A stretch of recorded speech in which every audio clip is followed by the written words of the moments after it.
A long way from home. En sol majeur. En sol majeur. Pierre-Édouard Deldic. Bonjour, biculturel, se construire entre deux cultures, c'est le titre du livre de notre invité aujourd'hui, publié chez Anne Carrière, un livre qui la concerne, c'est une évocation de sa double nationalité. Notre invitée, elle s'appelle Hayat El Yamani, et nous allons tout savoir sur elle, sur son parcours fondé sur une double culture aussi, marocaine et française. Bonjour Hayat El Yamani. Bonjour. Merci d'être à ce micro et de nous faire partager votre parcours, vos passions et ce livre, un livre chaleureux et vivant que je recommande, dans lequel on lit ceci: il n'est pas donné à tout le monde d'être ingénieur et écrivain. Vous êtes ingénieur? Oui, je suis ingénieur et j'ai fait les études qu'il fallait pour. Je suis employée dans la société Gemalto depuis un certain nombre d'années. Une très belle société qui est un exemple de ce dont on se plaint aujourd'hui. Elle est française à l'origine. Elle a su et grossir en France et s'installer dans le monde entier.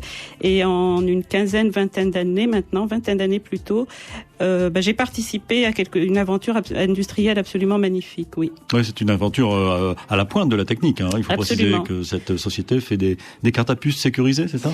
Carte à puce sécurisée, passeport, tout document sécurisé. Elle le fait en France, c'est le noyau embryonnaire et d'où tout est parti. Et elle le fait aujourd'hui dans le monde entier. Elle est installée sur tous les continents. Et c'est un vrai honneur et une vraie chance d'avoir eu à vivre cette aventure. Je l'ai vécue du moment où elle a été embryonnaire au moment où aujourd'hui on est rentré dans le CAC 40 depuis quelques mois. En plus? Oui. C'est un symbole. La petite fille de Rabat, il y a quelques années, s'est doutée qu'un jour elle allait faire ça? Pas du tout. C'est le hasard? C'est pas le hasard, c'est quand même une destinée dans le sens où je suis une petite fille, comme vous dites, avant d'être de Rabat, de Sefrou, d'une toute petite ville marocaine, un petit village que même les Marocains ne connaissent pas. Ah bon? Absolument. J'ai quand même grandi à Rabat et je suis le résultat d'un pari ou d'une envie de mon père qui était lui-même, qui s'était construit lui-même déjà entre deux cultures et qui avait fait le pari pour ses filles et son fils que être éduqués dans des lycées français nous donnerait une meilleure chance. Donc, c'est son pari à lui et qui, me semble-t-il, aujourd'hui réussi. Assimilation est un mot qui vous semble important, auquel vous attachez de l'importance? J'avoue que c'est un mot que j'aime pas du tout. Assimilation, intégration, j'aime pas du tout ça. Je préfère qu'on parle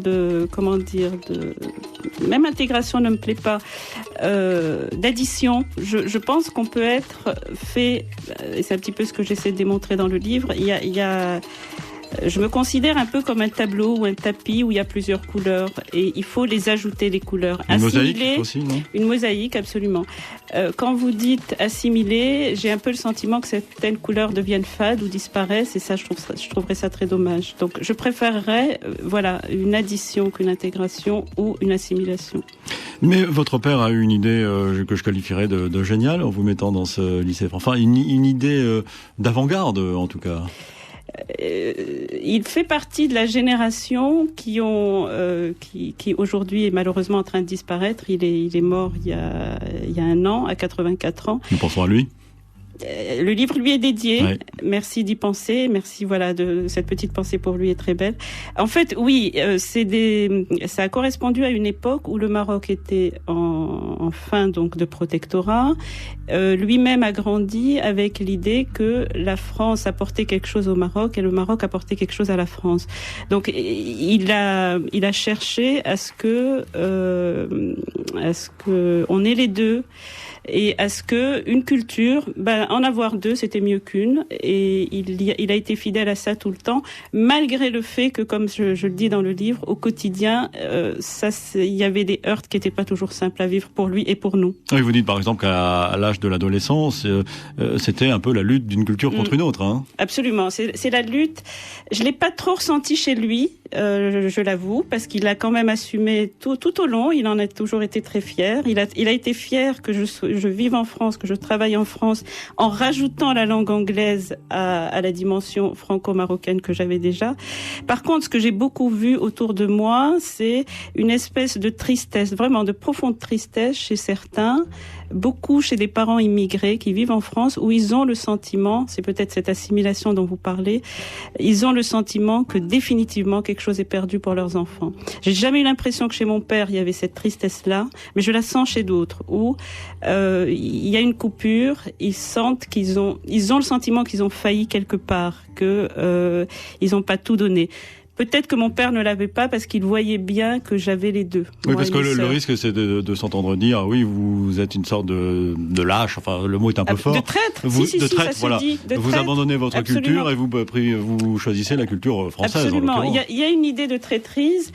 J'ai lu récemment un livre d'Amin Malouf qui est absolument magnifique, qui s'appelle Les Désorientés, oui, où effectivement, il évoque aussi ça, et il évoque cette idée de traîtrise. Ce qu'il dit, c'est ceux qui partent sont considérés comme des traîtres par ceux qui restent, et par contre ceux qui partent considèrent que ceux qui restent ont trahi peut-être des idéaux. Donc compliqué, absolument, on a insoluble. Il l'écrit d'une manière magnifique et très très philosophe, très posée. Voilà, l'idée de traîtrise traîne quelque part, on la voit dans les yeux des autres. Chez mon père, je ne l'ai jamais vu parce qu'il a vraiment eu le sentiment qu'il avait donné une chance de plus à ses enfants. Alors que vous êtes à la fois française et marocaine. Je me revendique les deux, absolument. Oui. Absolument. Dans ce livre, vraiment que j'ai aimé parce qu'il est très humain, on comprend exactement ce que peut être l'apprentissage de la double culture.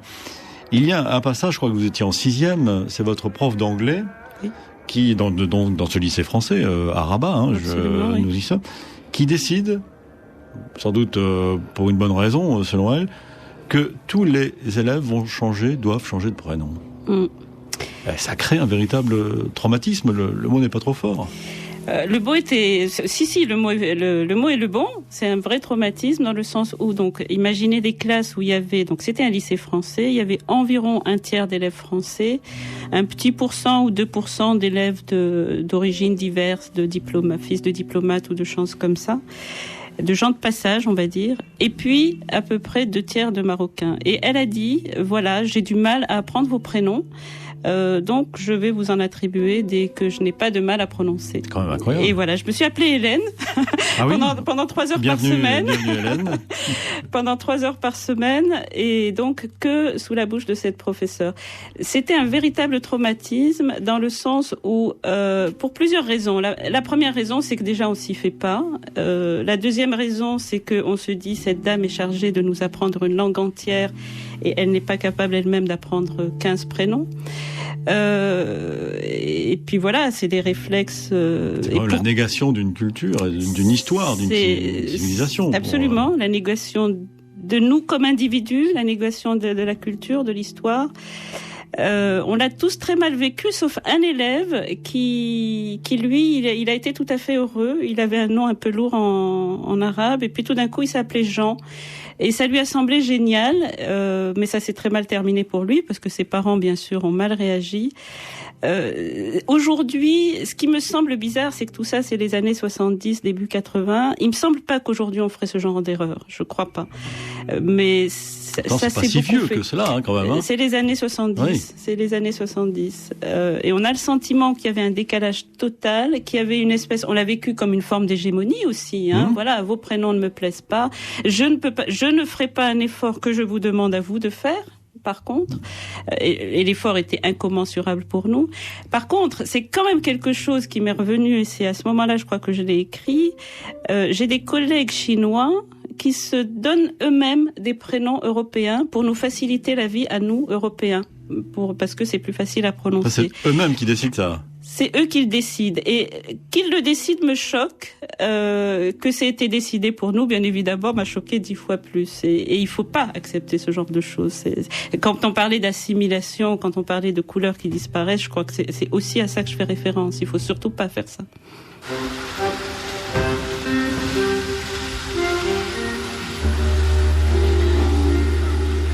Liberté, égalité, fraternité sont les mots fondateurs de la Déclaration des droits de l'homme, Lesquels de ces 3 mots vous fait les plus défaut dans votre vie de tous les jours ? Liberté, égalité, fraternité, ces 3 mots qui sont au fronton des édifices publics en France. Alors, est-ce qu'il y a un mot qui vous a fait défaut plus qu'un autre ? Je ne crois pas que les mots m'aient fait défaut. Par contre, j'ai eu le sentiment qu'ils n'avaient absolument pas la même valeur dans les deux cultures. C'est plus avec ça que je me suis bagarrée tout le temps pendant toutes ces périodes d'adolescence. C'est-à-dire que quand on regarde finalement, on va dire un mot, liberté, on va en prendre un, liberté. La notion de liberté telle qu'elle est comprise par un Français ou globalement par un Occidental, et la notion, le même mot, liberté, libre, tel qu'il est compris par un Marocain ou globalement par quelqu'un du monde arabe, n'est absolument pas la même. Donc en fait, ce qui m'a, moi, beaucoup à la fois fait réfléchir, à la fois fait souffrir parfois, c'est justement de me situer entre ces deux-là. Il y a le mot, ce qu'il veut dire pour un Français, il y a ce qu'il veut dire pour mon père, pour mon entourage, et il y a moi là-bas. Où est-ce que je suis ? C'est plutôt ça, moi, qui est un grand marqueur de toutes ces années et qui continue à l'être, parce que quand je vous regarde aujourd'hui, j'ai un peu le sentiment que je sais à peu près ce que veut dire pour vous le mot liberté. Je sais à peu près ce qu'il veut dire pour mon père, pour ma mère, pour un certain nombre de gens donc de mon monde. Et puis moi, quelque part, est-ce que je choisis l'un, je choisis l'autre, je suis au milieu, je fais évoluer l'un, je fais évoluer l'autre, où est-ce que je suis ?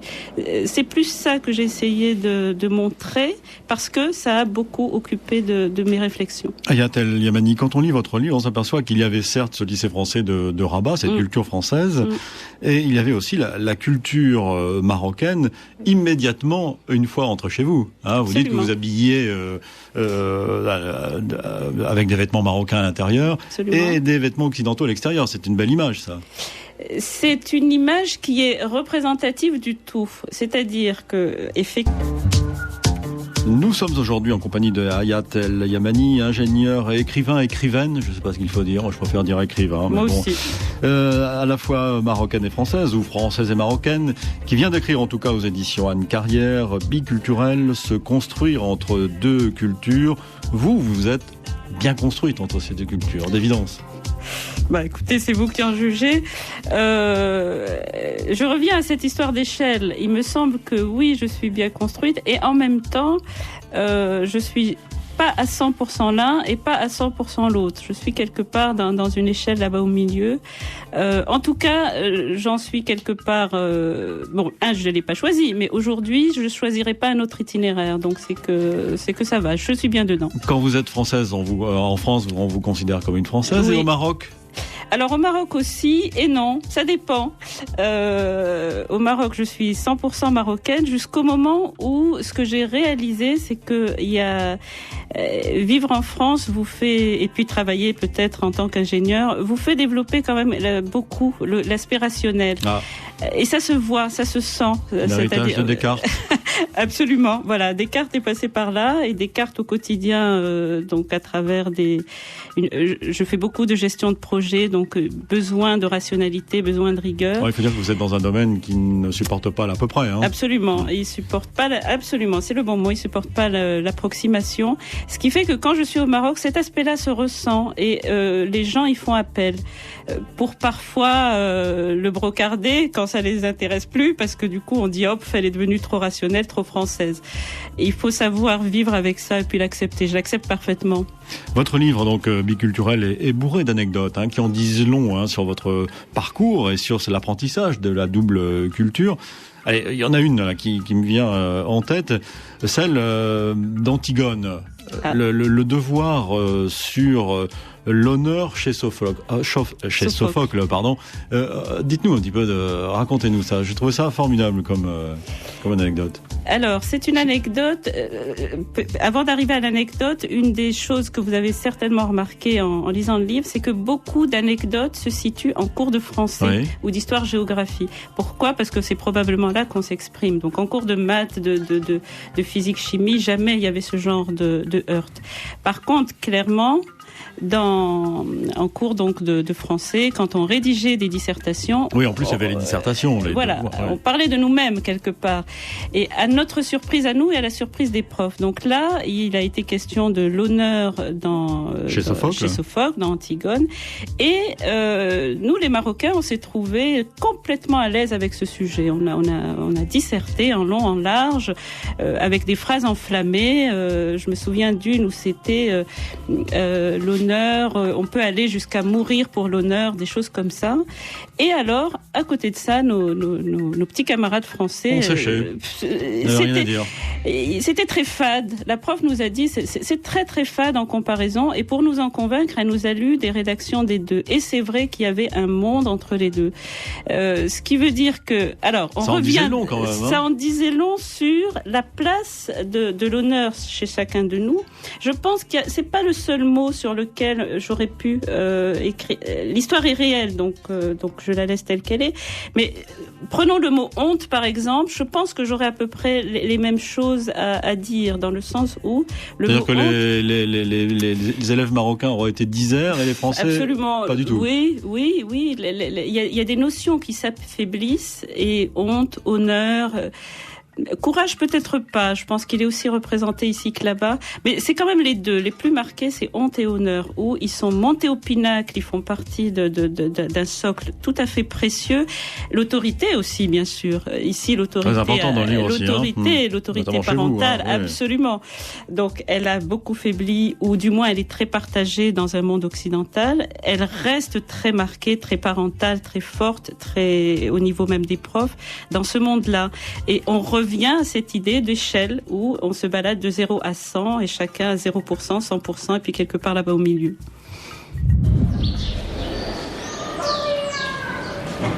C'est comme corne de gazelle.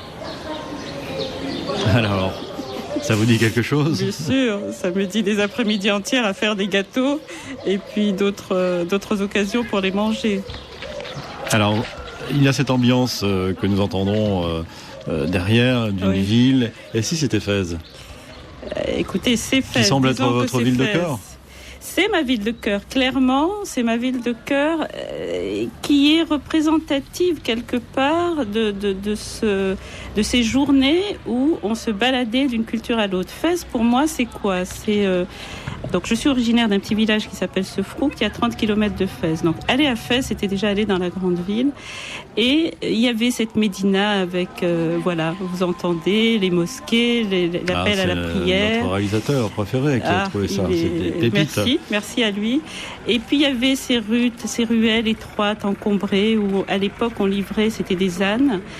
Et puis on allait donc des ruelles assez sombres, poussiéreuses, bruyantes.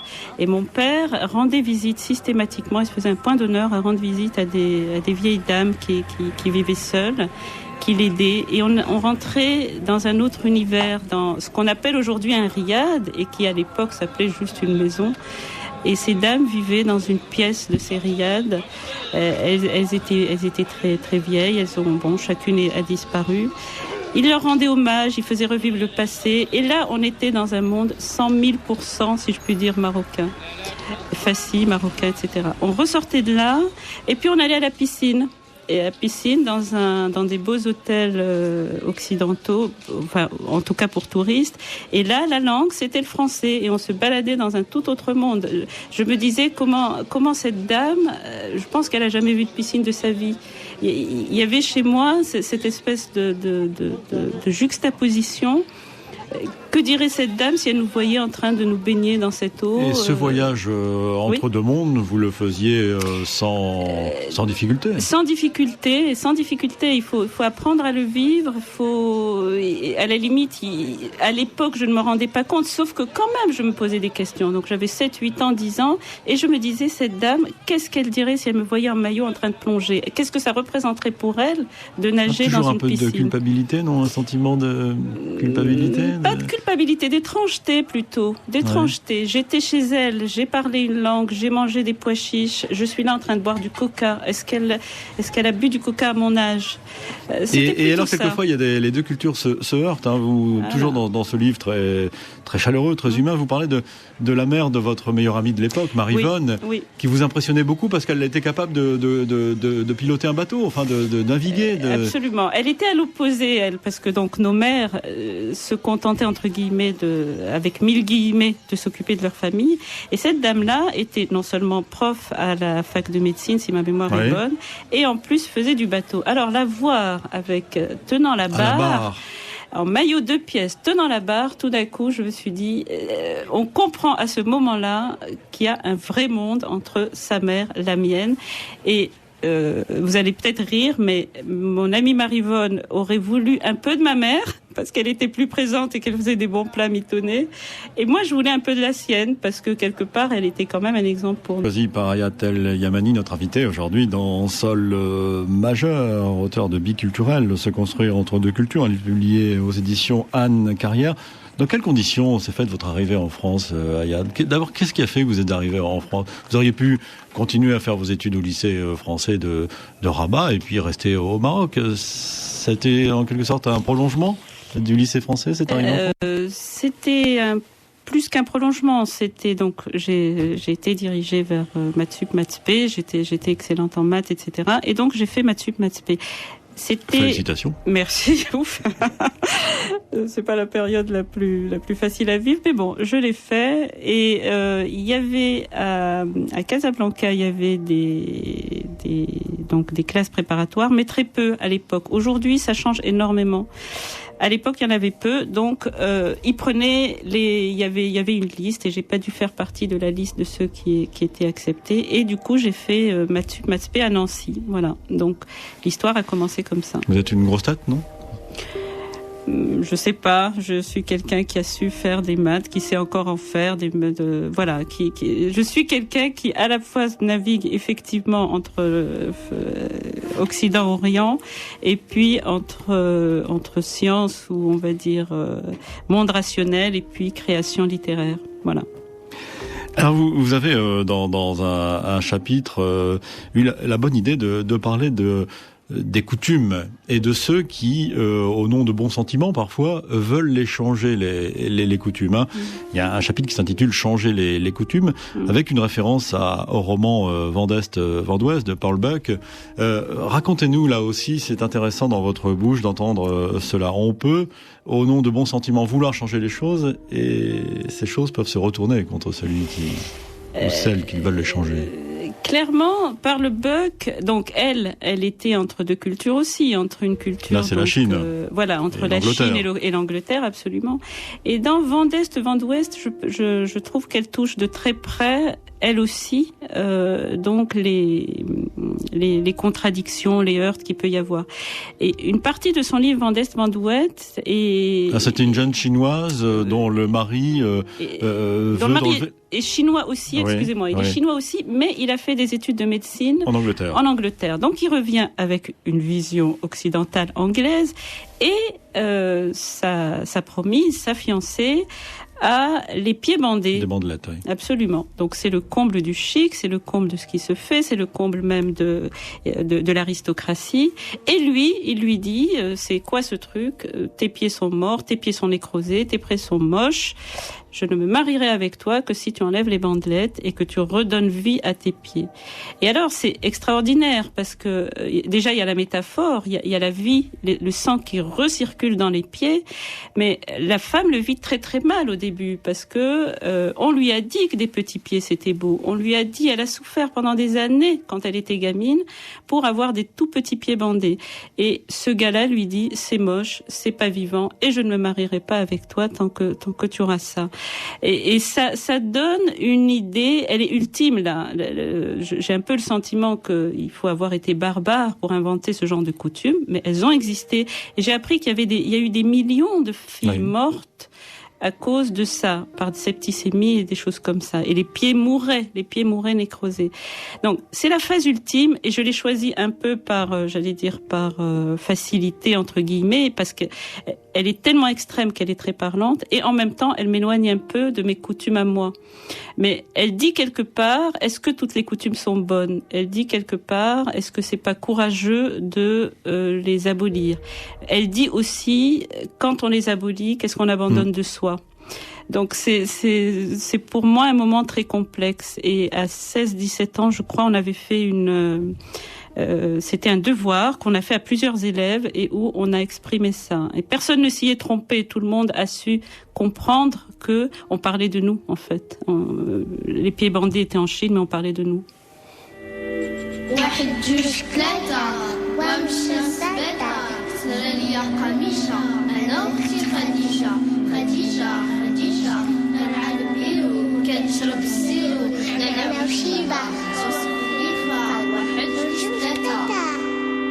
Quali sono le parole che non può dire che nella sua lingua materna?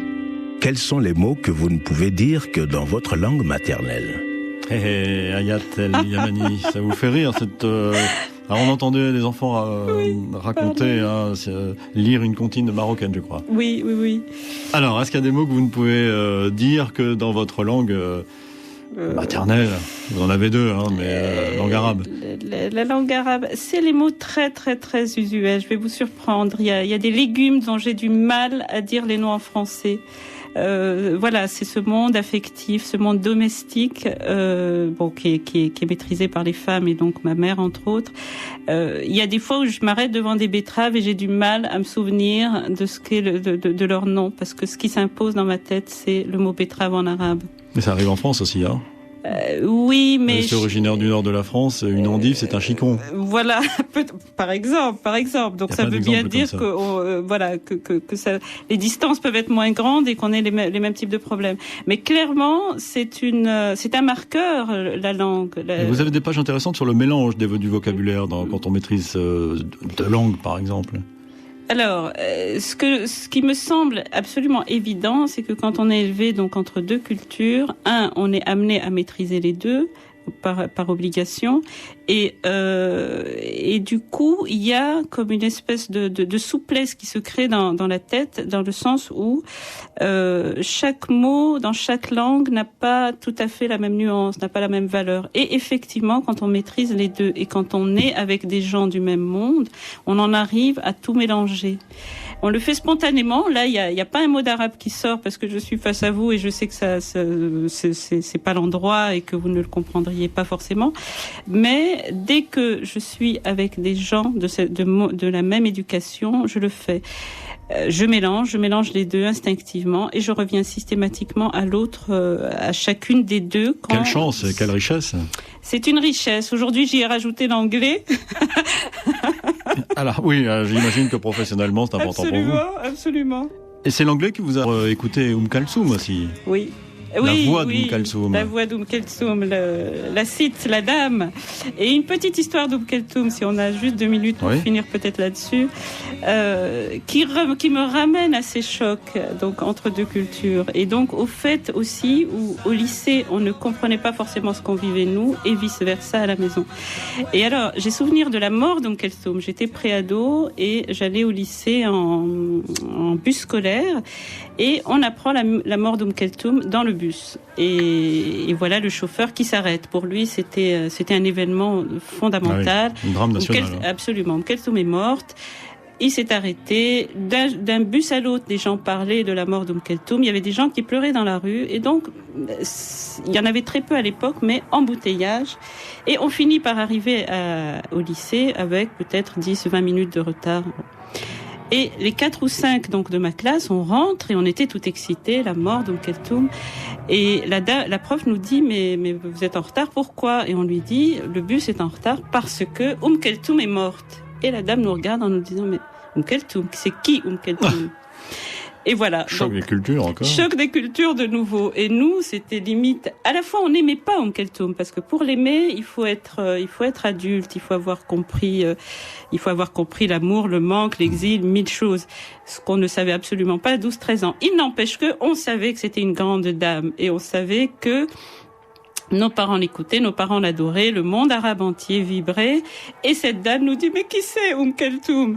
Et ça a été sacrilège. Une espèce de sacrilège. Et ça résume bien votre itinéraire et ce livre, la tonalité de ce livre, Hayat El Yamani. En sol majeur, @rfi.fr. Et voilà, l'émission est déjà terminée, ça passe toujours très vite, hein. Trop vite. Je rappelle donc que vous avez écrit Biculturel, se construire entre deux cultures, un livre, on l'a compris, bourré d'anecdotes, qui évoque un parcours qui est le vôtre, un parcours très très riche. Livre publié chez Anne Carrière. Et on va terminer avec votre dernier aujourd'hui, Hayat El Yamani. Merci encore d'être venu nous voir en sol majeur. Réalisation Thomas Ferrier. On se retrouve demain pour une nouvelle rencontre dans un